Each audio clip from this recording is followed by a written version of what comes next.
Javelin throw athlete Neeraj Chopra ने Paris Olympic में silver medal जीता है, जिसके बाद हर तरफ उनकी चर्चा हो रही है। नमस्कार दर्शकों, मैं ऋचा गोस्वामी। आइए आपको उनकी जिंदगी से जुड़े कुछ दिलचस्प किस्से बताती हूँ। पेरिस ओलंपिक में जैवलिन थ्रो में सिल्वर मेडल जीतने वाले नीरज चोपड़ा के जीवन की कहानियां बेहद दिलचस्प है।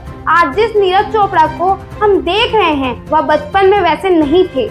बचपन में उनका वजन ज्यादा था, इसलिए बच्चे उनका मजाक उड़ाया करते थे।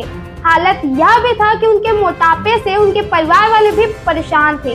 असल में मोटापा कम करने के लिए उन्होंने स्टेडियम जाना शुरू किया था और धीरे धीरे उनकी रुचि भाला फेंकने में हो गई। उनका मन इसी खेल में ऐसा रम गया कि आज ओलंपिक तक पहुंच गए। मैं आपको बता दूं कि जैवलिन थ्रो के भारतीय एथलीट नीरज चोपड़ा का जन्म हरियाणा में हुआ था। वह पानीपत के खंडहर गांव के रहने वाले थे। कई मीडिया रिपोर्ट्स में उनके परिवार वालों के हवाले से पता चला है कि नीरज चोपड़ा बचपन में काफी मोटे हुआ करते थे। मोटापा इतना था कि बच्चे उन्हें चिढ़ाते थे और हर तरफ उनका मजाक बनता था। परिवार वाले उनके मोटापे को लेकर परेशान रहते थे, जिसके बाद उनके चाचा नीरज को 13 साल की उम्र में दौड़ लगाने के लिए स्टेडियम ले जाने लगे।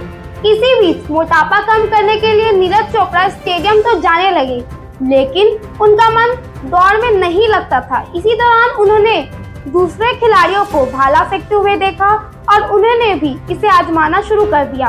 देखते ही देखते उन्होंने इस खेल में रुचि लगने लगी और इसके बाद उन्होंने पीछे मुड़कर नहीं देखा। हरियाणा की माटी से निकला यह होनहार अब न केवल अपना नाम रोशन कर रहा है, बल्कि दुनिया के फलक पर हिंदुस्तान का भी नाम रोशन कर रहा है। जैसा कि हमने देखा है कि टोक्यो ओलंपिक्स में वह गोल्ड मेडल भी जीत चुके हैं। आइए जानते हैं कि कैसे उन्हें आर्मी में नौकरी मिली थी। नीरज चोपड़ा ने राष्ट्रीय स्तर पर कई मेडल जीते हैं। वर्ष 2016 में पोलैंड में हुए IAAF वर्ल्ड 20 चैंपियन में नीरज ने गोल्ड जीतकर देश का दिल जीत लिया था।